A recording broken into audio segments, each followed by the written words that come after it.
Dennis Jr. and Woody Page making his return. The hottest teams in baseball right now, Seattle Mariners, Baltimore Orioles, and the Blue Jays currently in the playoffs, but just fired their manager. What's going on in baseball? Also, Tarasi going low to fouls. Natural shooting motion or something else. And the NBA, they want to get rid of benches standing up. Why would you ever want to get rid of whatever it is that's happening there? No fun league.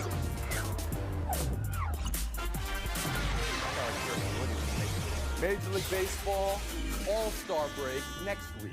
We just passed the halfway mark last week. The Toronto Blue Jays still in the playoffs, wild card number 3, but not where they thought they would be, and feeling the heat from the Seattle Mariners and Baltimore Orioles. I think we need to say, news of the day, Toronto firing manager Charlie Montoyo. Woody Page, I don't need to tell you anymore. Is this move justified, and what does it mean for the Blue Jays going forward? Of course it's not justified. He won 91 games as a manager there last year. If the world came to an end today, the Blue Jays would be in the Major League postseason. And they're getting rid of the guy. This sounds like a hockey move. This is something you do in the National Hockey League again this year, where you get through with coaches all during the season. And we've already seen it in Major League Baseball. We're not even to the All-Star game yet. I'm trying to improve my legacy today with this All-Star panel, speaking of that. But Montoya is going to be replaced permanently by Bud Black, who is the Colorado Rockies coach. And you go, manager, why would they go after Bud Black? Well, he and Ross Atkins, who's the general manager who just made this move, he and Black go way back. So even though they got an interim manager, are you reporting that? So Bud Black is going to be the new manager? Yeah, I've got inside information. Or are you a man about town? I don't. On occasion. Yeah, but I think we should add about the Blue Jays. This is a sad moment for Montoyo, because look at the New York Yankees, look at the Red Sox, and what the Baltimore Orioles are doing. And you got Tampa Bay. If they were in any other division, they'd probably be running away with it. Thank you, Woody Page, and I appreciate your reporting. Here's the thing, right? This team in the playoffs now, they were the pick to be maybe the division winner in the AL East. That's why this move is happening, David Dennis Jr. Is it justified now in July? I don't think it's justified right now. I don't know why you get rid of your manager before the All-Star break, before the trade deadline, when the trade deadline is actually when you need to be making the moves to improve this team. Montoyo can do as well as he possibly can, but the issue with the Blue Jays is their bullpen.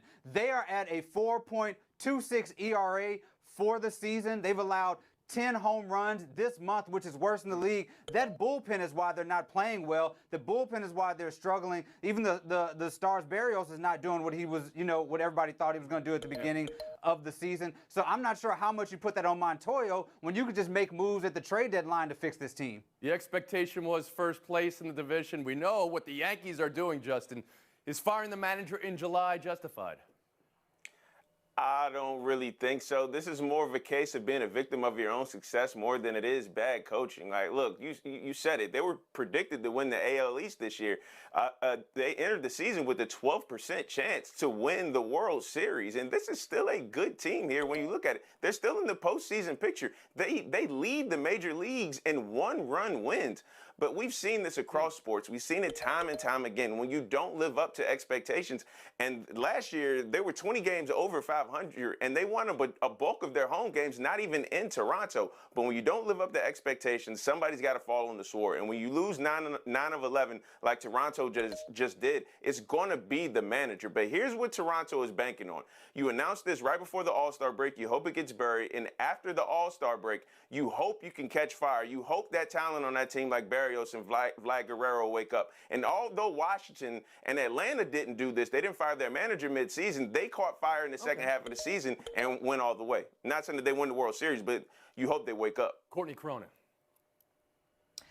Yeah, to Justin's point, this is a team that's 46-42 right now, so you can understand why that's a disappointment. And with the AL East so far out of reach because of the New York Yankees, they're 15 and a half games back. So whether the front office believes that this is going to light a fire under this team to somehow, hold on to that wild card spot, which they currently have, let's keep reiterating that this is still a playoff team that fired its manager in July.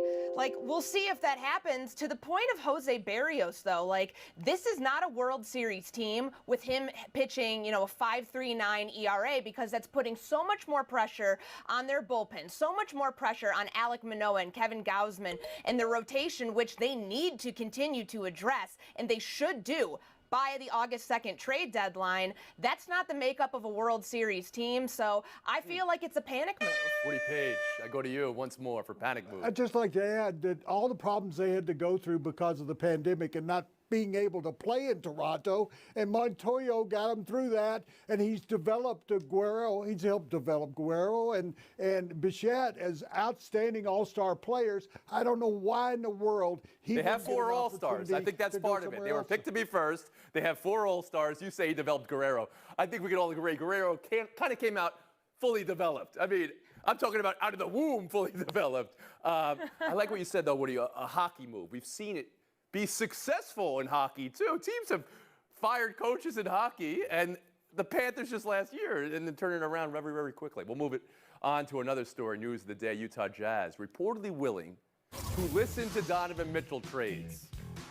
Salt Lake Tribune reported last week the Heat made an offer, but it was insufficient in Utah's mind. And you'll never believe this. The New York Post thinks the Knicks should get in on this. Courtney Cronin, what would a Donovan Mitchell trade look like? What are the Jazz doing? Very strange indeed. It is. What is going on in Utah? That's the question we're going to continue to ask ourselves throughout the summer. But I think that the Knicks make the most sense for a number of different reasons. You can draw the ties from Donovan Mitchell back to this area. And on top of that, the Knicks have 8 tradable first-round draft picks. We know how Danny Ainge feels about draft capital, as evidenced by what they were just able to pull off for Rudy Gobert. And the Knicks also have the amount of players it would take to match Donovan Mitchell's $30.3 million salary, whether you throw in, Cam Reddish, Evan Fournier, Derrick Rose in there too. It would not necessarily take RJ Barrett, and that's the question that the Knicks and the Utah Jazz have to figure out. Is Barrett a tradable asset for them? Would he be in the mix to potentially and that's land a lot. Donovan All right, Mitchell in but that if it's swap? the Knicks and they keep RJ Barrett, they keep Brunson, of course, and they keep Mitchell, that's a lot of hands on the ball. They'd be all right with that? Yeah, you'd like to think so. This is a team that finished 11th in the Eastern Conference last year. They had to upgrade their backcourt somehow. Adding an all-star guard, I think, would certainly do that. Justin Tinsley, turn to you. Yeah, I agree with Courtney on this. I think the Knicks have the most to offer in terms of assets. I think Miami probably would be the best location for him, but just given the history of Danny Ainge and Miami and Boston Celtics, I don't know if that deal would actually work out the way they wanted to. But I do think Utah is going to have to move on at some point. Look, this is the NBA in 2022. This isn't 1992. Stars want to get paid right now, and they want to win right now. And I don't know if Donovan Mitchell is willing to sit around for a rebuild that may take 3 or 4 or 5 seasons because, again, this is Utah. They're not going to attract that top-level talent. And I don't know if he's going to wait around for 3 or 4 or 5 seasons for a first-round pick to develop into a possible sidekick. So I think it's going to happen sooner than later. David Dennis Jr.? The time-honored tradition of the New York Knicks thinking they're the prime destination for every free agent, everybody who's looking for a trade. This move for the Knicks, it makes a lot of sense for the Jazz to get all of these picks from the Knicks, but it does not make a lot of sense for the Knicks to send all those picks for Donovan Mitchell. When you think about the Timberwolves trade for Rudy Gay, they got Rudy Gay because they felt like they were going to be a championship contender. The Knicks do not need to get rid of picks so they can make the playoffs. The team that this makes the most sense for is the Miami Heat, who are a championship level team. If you get rid of Hero and some picks, you add Mitchell, you're back on top of the East theoretically, and you're back in the finals hunt. This makes more sense for the Heat than it does for the Knicks. Rudy Gobert, not Rudy Gay, of course. Woody Page.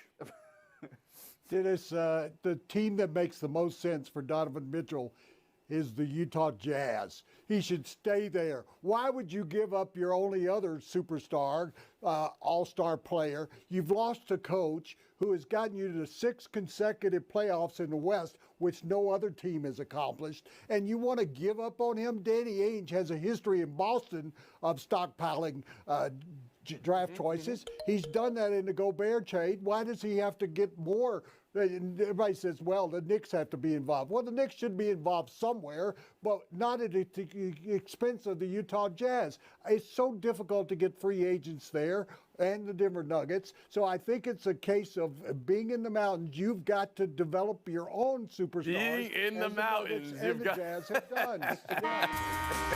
I hear that. For me, that's tired. They're not going to get any free agents. The idea is you would want a mid-20-year-old, three-time All-Star, maybe to stay and build around. Because who are you going to get in the draft? A mid-20, three-time All-Star? Maybe, if you're lucky, but you got one now. Why would you move on from that?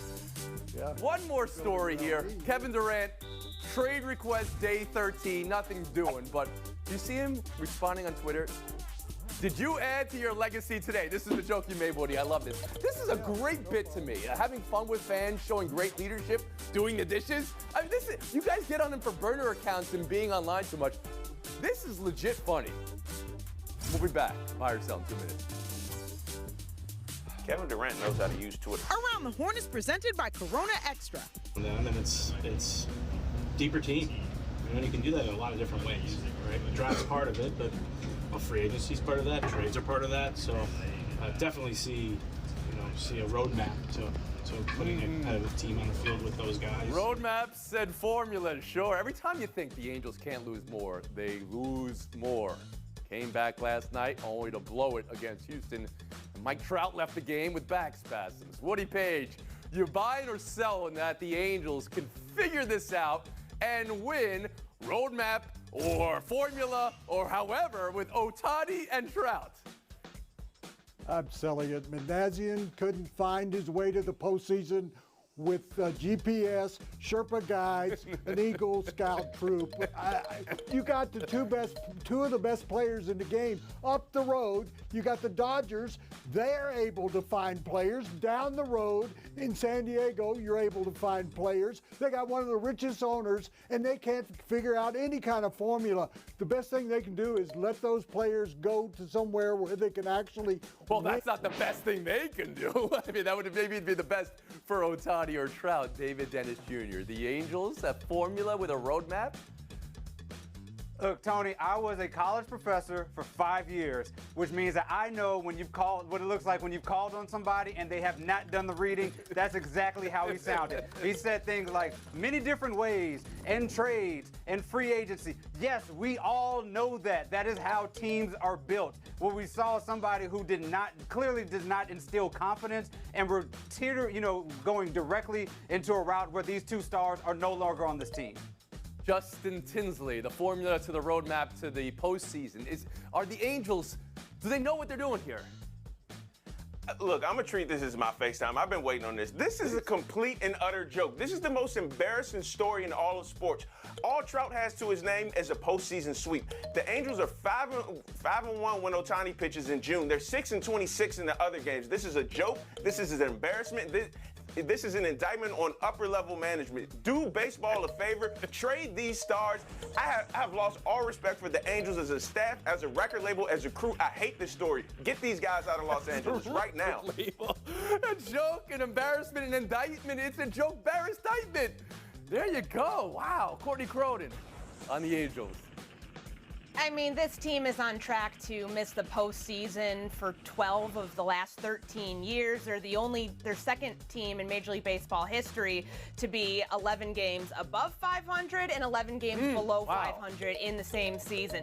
To me, this goes beyond the general manager, though. You have one of the richest owners in baseball, and you've heard the stories about how they treat their minor league players. Like, this starts at the absolute very top. This organization is a mess, and they need to start offloading their assets. Give Mike Trout somewhere else to play at 30 years old. You guys are unanimous that they should trade away Trout and Ohtani, which may sound great to whoever's getting Trout and Ohtani, I think. I can't believe that would be in the best interest of the team. 11 games over 500, 11 games under 500 for the first time in how long? In decades, Courtney? And they did it before the All-Star break. Unbelievable. We'll move on. Streaking in baseball, the Mariners. 9-game win streak. Beat the Nationals this afternoon in Washington. There's a doubleheader, so they could add to that tonight. Orioles, 9 straight wins after last night. Their longest win streak in 23 years. They'll go for 10 today. They lost 110 games last year. Ken Rosenthal wrote that the Orioles maybe could be buyers and sellers at the trade deadline. Same could go for Seattle. My question, David, does a hot streak into relevancy for the first time in years for these two teams make them a buyer? Yeah, I definitely think it does make them buyers, especially the Orioles. You are in prime position to not only get in the playoffs this season, but to build, for a couple seasons. You have a first pick coming. They've just had their first winning month in 5 years. They have enough young, talented, top 10 farm league. They can build for the next couple years on this one streak. So you think the Orioles can make the playoffs this year? There you go, Justin Tinsley. Yeah, this would be wildly offensive if they just sold the farm right now. Reward these players, reward those fans, and make a postseason run right now. They would do better for their fan base to be buyers than to be sellers right now. And it's completely wild that the entire AFC East is at least 500. Yeah, at least, yes. Courtney Cronin. Yes. Yeah, buy. This team, the last 162 game seasons that they played, that was the worst record they compiled in franchise history. Reward your fans. The fact is, they're 2 games out of an AL wildcard spot at the moment, so you don't have to necessarily give away all of those great prospects that we know they have. They have an awesome farm system. You can continue to add to this team via the trade deadline and reward these fans for all that misery. Okay, so you're viewing it from Baltimore and Seattle's perspective as well. I mean, they're tied for wild card 3 right now after this afternoon's win. And they have the longest drought about playoff success. Go ahead, Woodrow. Sure, it's time for the Mariners. It's been so long, so long since we go back to when they won like 110 games and set the record. 16. And they haven't been anywhere since then. But I want to agree with the other panelists about the Orioles. They could give up their number 5 and their number 7 highest draft prospects. They're both outfielders. They have a great outfield. Just sell those 2 guys. They still got the 3rd or 4th best farm organization in baseball, and go after it. You built the first stadium that everybody else has duplicated. You've got a team that is in the hunt. Go for it, guys. Maybe they can get Ohtani and Trout. Maybe, why not? You guys are so sure that it's great for the Angels to trade those guys. All right, that's it for David Dennis Jr., Courtney Cronin, Woody Page, Justin Tinsley. Showdown in 2 minutes. He's already had his showdown. Our weekend where she was feted, rightfully, and she dunked for the first time in a low 13 years at the age of 36. And Diana Taurasi coming off the All-Star weekend where she wasn't even there. Mercury Lynx last night, starting the second half with an uproarious overtime, 2 times, 25 lead change game, and in the end, Minnesota pulled away. But look at this. Taurasi into the lane. There's contact here. She goes up with the leg. Fouls was grasping for air. Woody Page, natural shooting motion or dirty from Taurasi? No, that's not fair. That's foul, Tony. You can see it right there. How did I miss that? You can't handle it. Yeah. No, okay. But you're saying it's a dirty move. Okay, good. And you, Justin? I'm not one to play conspiracy theories, but there's something about aging point guards, all-time GOATs who wear number 3 and happen to play in Phoenix with leg kicks. I don't know what's going on. What's going on down there in Phoenix? How did I miss the fair or fouls, Woody? An extra point for that. We'll move on. Showdown 2. What they're calling the Theo Pinson rule could come into effect next season. You know what the Theo Pinson rule is? It's getting control and order of your bench. Because, well, last year we saw Theo Pinson get a pass from Steph Curry. He was wearing the same color as Golden State. The Mavericks bench has been fined nearly $200,000 for the bench getting up and down all year long. So the competition committee looking into stiffer fines. Are you voting yes for this, that the bench must be in order, Justin? I'm actually voting yes what this does for Theo Pinson's legacy. Spencer Dinwiddie called him the best teammate ever. CP3 praised him. I never thought Theo Pinson and Wilt Chamberlain would be in the same sentence, but they changed the game with the rules. You are so wrong. He doesn't need to be penalized like this any more than Mendoza needed to be punished for the line that he's had to live with his entire life. They need to expand the benches, get those eagle seats out of there where the players can spread out and still be cheerleaders. You call those ego seats where yeah, you got fans basically sitting on the bench? I've always thought that too. Woody Page, 30 seconds of FaceTime. so excited to announce